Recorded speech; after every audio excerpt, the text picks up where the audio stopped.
Kita tidak boleh mengambil risiko untuk memotong rambut sembarang tempat, karena berhubungan dengan tukang potong rambut yang tak dikenal, setiap saat bisa berarti memotong leher. Bahkan tukang potong rambut yang tak dikenal pun selalu ada bahaya. Bagaimana kalau pisau yang terhunus tangannya itu bisa menimbulkan inspirasinya, memanggil kenang-kenangannya kepada perasaan marah, jengkel, atau keki. Mungkin terhadap orang lain, tapi bisa saja emosi itu sudah menggerakkannya untuk memaksa kita jadi sasaran pelepasan. Apalagi kalau kita pernah atau kita tidak sadari sudah melukai perasaannya, tidak menyaut kita ketika ia menyapa, atau kita lupa membayar hutang ketika bersyukur yang lalu. Ia juga kan seorang manusia, bisa saja hatinya goyah kita ketika memegang pisau.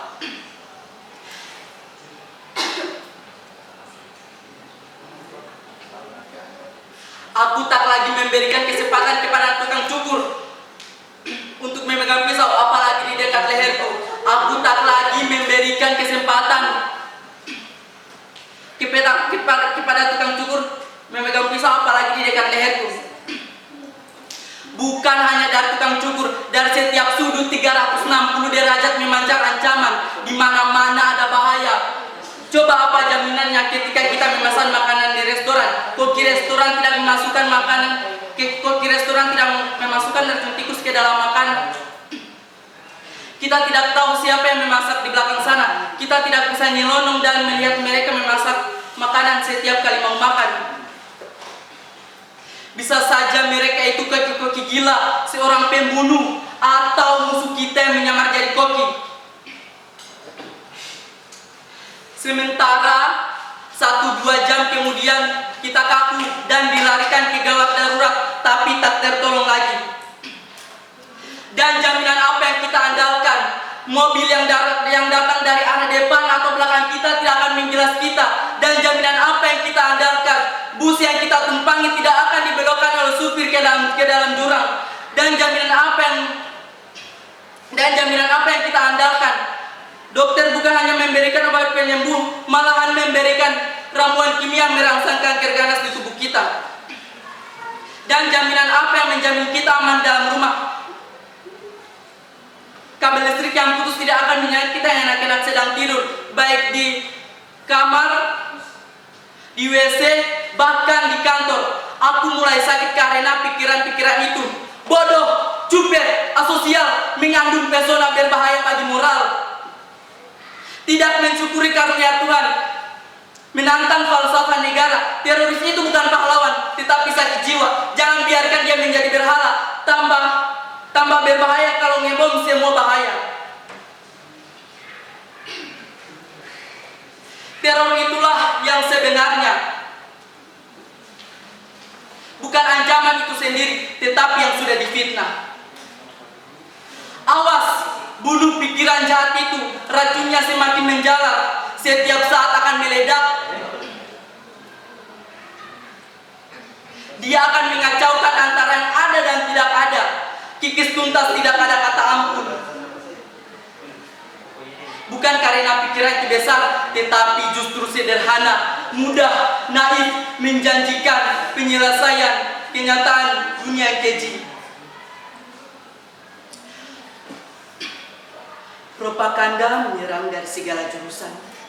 Aku dikejar-kejar, tetapi dalam pengejaran aku tambah hidup.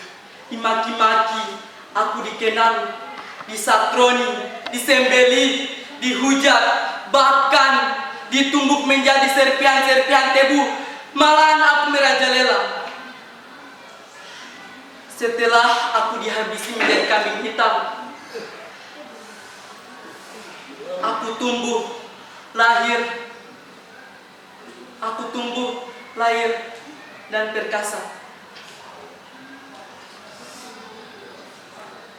Aku jadi tontonan, aku jadi pelajaran tentang bagaimana caranya membunuh bahaya. Gila!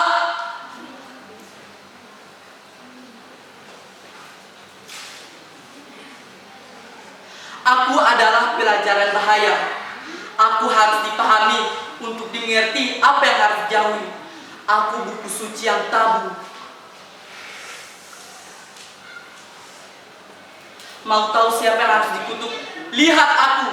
Aku adalah pelajaran bahagia. Aku adalah musuh yang harus dibasmi itu. Yang tidak bisa mati tanpa dipahami, maka cintailah aku.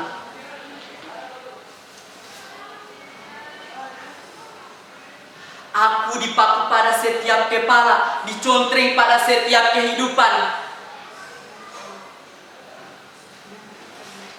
Dari kamar kecil sampai ke tempat tidur, orang melek, orang waras, orang bego, bahkan sakit jiwa.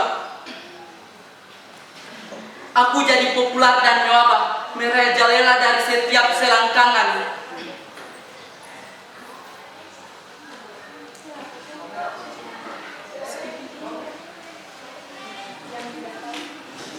Yang tidak tahu jadi tahu, yang sekarang terusik, yang terusik sekarang bertindak, yang bertindak semakin ganas, yang semakin ganas kontan hilang ingatan, dan yang kontan hilang ingatan akan 14 yatim akan masuk surga. Setelah dibungkam berjuta-juta bahaya baru lahir, galak, menggigit, penuh dendam. Begitu kamu sadar, mau balik langkah, tapi sudah terlambat. Itulah bahaya yang sebenarnya. Tolong. Sudah Pak Guru.